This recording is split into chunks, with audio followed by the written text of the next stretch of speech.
नमस्कार दोस्तों, आज मैं आपको 108 मुंड माला का रहस्य बताने जा रहा हूँ।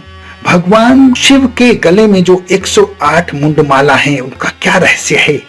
ये प्रश्न बार बार आपके मन में उठता तो जरूर होगा कि भगवान ने ये मुंड माला क्यों डाल रखी है। आज इसी पर मैंने वीडियो बनाने की सोची और इसका रहस्य मैं आपके सामने रख रहा हूँ। एक बार नारद जी के उकसाने पर मां पार्वती ने भगवान शिव शंकर से जिद पकड़ ली कि भगवान आपके गले में जो 108 मुंड माला है, इसका रहस्य क्या है? मुझे इसका रहस्य बताइए।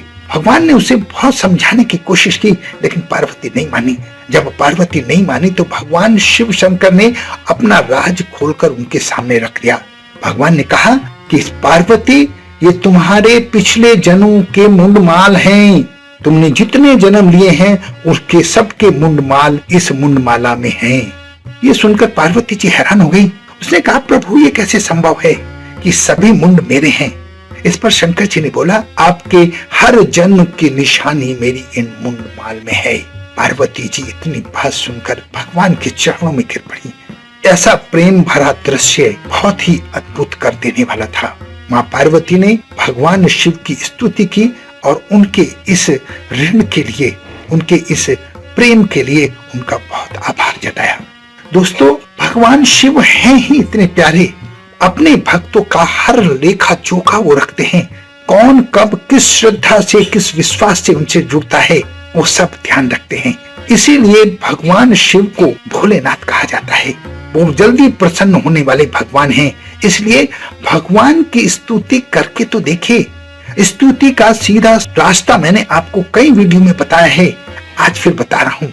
भगवान के जितने भी नाम आपको याद हैं, जितने भी शिव शंकर के नाम आपको याद हैं, उन्हें प्रणाम करके बस उनसे जुड़ जाइए।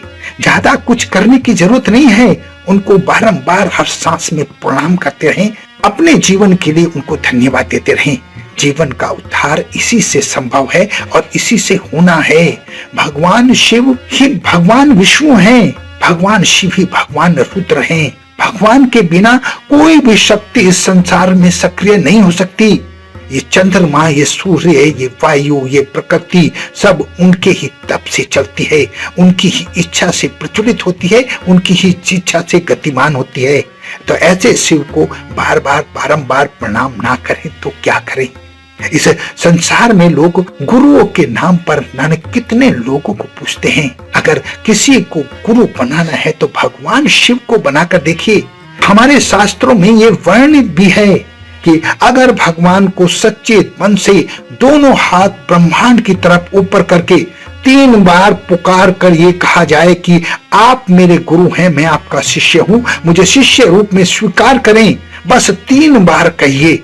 अगर भगवान शिव ने आपको शिष्य के रूप में स्वीकार कर लिया तो बाकी किसी गुरु की जरूरत नहीं पड़ेगी।